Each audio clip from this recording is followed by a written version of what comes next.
If you trade in the Northwest, or you have family members who do, this story will hit close to home.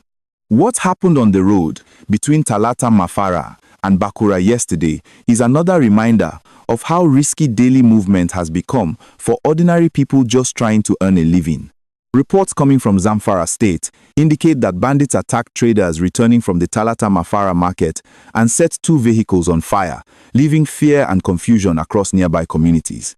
According to local accounts, this incident happened on Monday, the 20th of January 2026, as traders were returning from Talata Mafara market after a long day of buying and selling. These were not security convoys or political movements, but everyday men and women heading back home with goods and hopes of profit.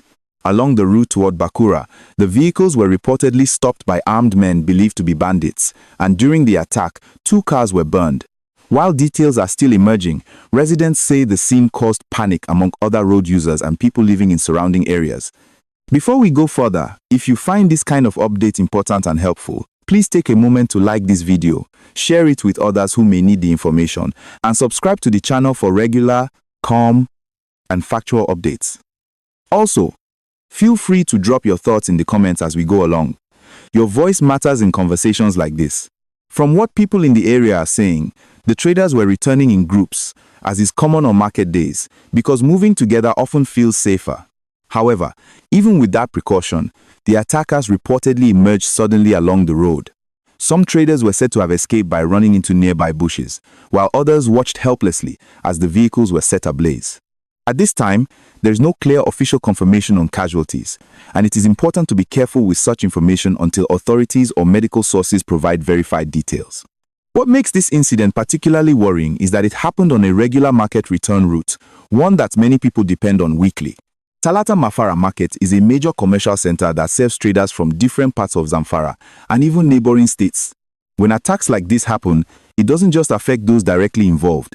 It sends fear through the entire trading network. People begin to ask themselves whether it is still safe to go to market, to transport goods, or even to travel short distances by road. Reports indicate that after the incident, movement along the road slowed significantly. Some drivers reportedly turned back, while others waited for what they believed might be security patrols before continuing. In nearby communities, residents said the sound and sight of burning vehicles caused tension, especially for families who knew their loved ones had gone to the market that day and had not yet returned. This situation highlights a larger issue facing parts of Zamfara State and the wider Northwest region. Bandit attacks along highways and rural roads have been a recurring problem, affecting farmers, traders, travelers, and even local transporters. Each incident adds to economic pressure, as people lose goods, vehicles, and sometimes their confidence to continue their businesses. For traders, the impact is especially heavy. Many of them operate on small margins, borrowing money, or pooling resources just to buy goods for market days. Losing a vehicle or merchandise can mean months or even years of setback.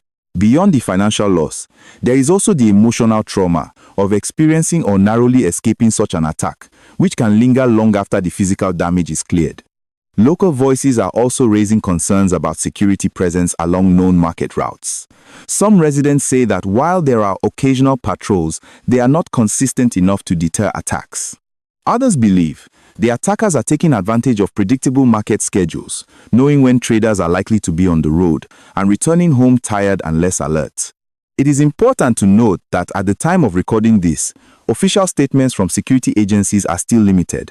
As more verified information becomes available, clearer details about what exactly happened, how many people were affected, and what steps are being taken may emerge. Until then, it is wise to rely on careful reporting and avoid spreading unconfirmed claims that could increase fear or confusion. For people living in or traveling through parts of Zamfara, incidents like this often lead to changes in behavior. Some traders may choose to delay travel, move only during certain hours, or seek alternative routes, even if those routes are longer or more expensive. While these adjustments may reduce risk for some, they also add to the daily burden of life in already challenging conditions. This event also matters beyond Zamfara because markets like Talata Mafara supply goods across regions.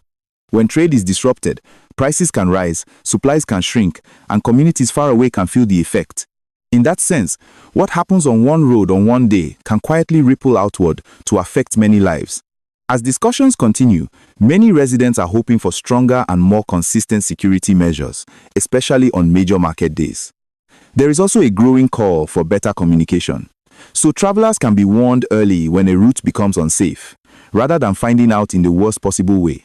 As we wrap up, this incident serves as a sober reminder of the challenges facing traders and travelers in parts of the country. Staying informed, cautious, and connected to reliable sources is more important than ever. If you have thoughts on this situation or experiences you'd like to share, feel free to leave a comment below. Don't forget to like the video, share it with others, and subscribe to the channel so you don't miss future updates. Together, staying informed is one small but important step we can take. Picking up from where we left off, many people in nearby communities say incidents like this are slowly changing how life is lived on a daily basis. Market days used to be a time of movement and energy, with roads busy from morning till evening. Now, for some families, market days come with anxiety, long phone calls, and constant prayers that loved ones will return safely. In places like Zamfara State, this emotional strain has quietly become part of everyday life. Some residents around the Talata Mafara axis say traders are beginning to travel lighter, carrying fewer goods to reduce losses if anything goes wrong. Others are choosing to travel in larger convoys, hoping that numbers might offer some level of safety, even though there is no guarantee. Transporters, especially commercial drivers, are also affected. Many now charge higher fares to cover the risk, fuel for detours, or the possibility of losing their vehicles altogether. According to community members familiar with the road toward Bakura, the stretch where the incident reportedly happened has been a concern for some time. It is described as a lonely area in parts, with long distances between settlements. Such conditions, residents say, make it easier for attackers to operate and harder for victims to get immediate help. When vehicles are attacked in such areas, assistance can take a long time to arrive, increasing fear among travelers. Another issue people are talking about is the silence that often follows these attacks. In many cases, stories circulate quickly through word of mouth, but official updates take time. This gap leaves room for rumors, exaggeration, and sometimes unnecessary panic. That is why careful reporting and calm discussion are important, so people can make informed decisions without being driven by fear. Local traders associations are also feeling the pressure. Some leaders say they are holding meetings to discuss safer travel arrangements and possible engagement with authorities. While these efforts may not solve everything, they reflect a community trying to protect itself with the limited options available. For small-scale traders, completely stopping market activities is often not realistic because trading is their main source of income. Beyond the immediate area, this incident is once again raising broader questions about rural road safety across the Northwest. Attacks on highways do not just threaten lives, they weaken trust in movement and commerce. When people cannot move freely, development slows down, education is affected, and healthcare access becomes more difficult, especially for those who must travel long distances for treatment. It is also worth noting that many of the people affected by such incidents are not wealthy or influential. They are farmers, traders, drivers, and daily earners. Losing a vehicle or goods can push a family deeper into hardship. For some, it may mean pulling children out of school, selling assets, or falling into debt just to recover. As more people share their experiences, there is a growing call for long-term solutions rather than temporary responses. Residents often mention the need for consistent patrols, better intelligence, and support for local communities who understand the terrain better than anyone. While these conversations continue, people are still left to navigate the risks of daily life. If you're watching this and you or someone you know regularly travels these routes, staying alert and informed can make a difference. Listening to local updates, traveling at safer times when possible, and avoiding unnecessary trips during tense periods are some of the steps people are already taking, even though they know it's not a perfect solution. As we approach the end of this update, remember that stories like this are not just headlines. They represent real people, real families, and real struggles. Keeping the conversation calm and factual helps everyone understand the situation better without spreading fear. If you've made it this far, please like this video, share it with others who may need the information, and subscribe to the channel for more balanced updates like this. I'd also like to hear from you. What do you think can realistically improve safety for traders and travelers in these areas? Drop your thoughts in the comments and let's keep the discussion respectful and informed.